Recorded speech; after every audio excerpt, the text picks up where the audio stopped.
Après plus de 3 ans loin de son royaume, le roi des Fossons Eleleng a effectué son retour majestueux hier vers la terre de ses ancêtres. Il sera accompagné dans cette manœuvre par certaines personnalités du groupement Fossons Eleleng et de la commune de Fongo-Tongo. Accueilli au marché Tessa en chanson par les populations, le roi les a longuement entretenus sur les différents projets liés à la reconstruction du groupement qui débutera par la reconstruction du palais royal.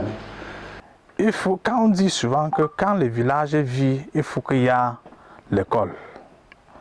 Donc notre but d'abord, c'est que l'école recommence dans le groupement Fossons-Eleleng. Parce que les élites ont déjà pris les dispositions pour sensibiliser, pour que l'école reprenne dans le groupement Fossons-Eleleng. Et aussi pour payer, pour sponsoriser l'année scolaire pour les élèves, école primaire ainsi que CS Fossons-Eleleng.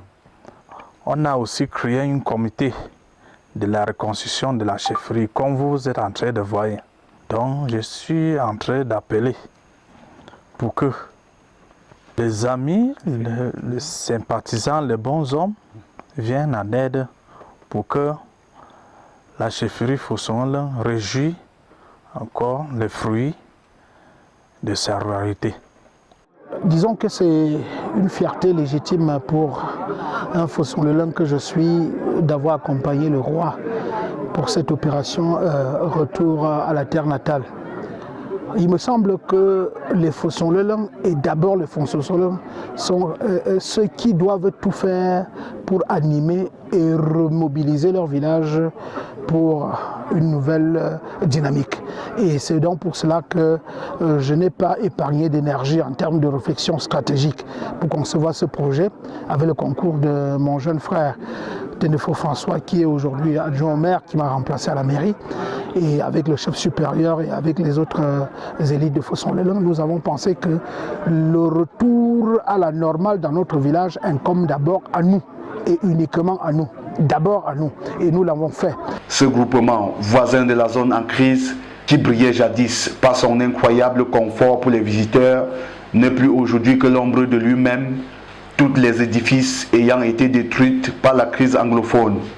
Mais peu à peu, les activités y reprennent vie. Nous avons commencé dès le 29 août avec une réunion de toutes les élites et toutes les délégations de Fossons-Eleleng à Tchang, dans le but de faire une rentrée scolaire réelle, effective à Fossons-Eleleng. Parce que depuis 2 ans, depuis 2018, les élèves ne fréquentent pas parce que la panique a fait quitter les parents avec tous les enfants pour aller de par le monde les inscrire. Il est question que cette fois-ci, chaque parent ramène les enfants au village, que ce soit au CS, que ce soit à l'école primaire, que les élites prennent en charge certaines dépenses éducatives pour que la rentrée 2020-2021 soit effective à Fossons-Eleleng. Je suis très contente que mes activités reprennent dans mon beau village Fossons-Eleleng. Je suis aussi très contente que la rentrée scolaire et mes petits frères vont aussi fréquenter.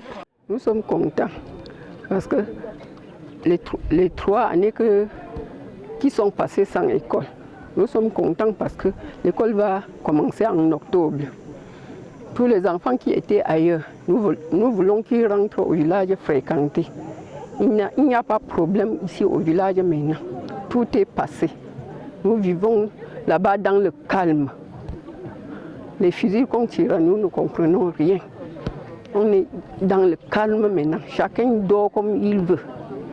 Ce retour au village a été motivé en amont par l'organisation d'un championnat de football par la jeunesse Fossons-Eleleng de Douala et qui mobilisera à partir de ce mercredi des populations venant de plusieurs horizons. La finale devra se jouer ce samedi 19 septembre 2020.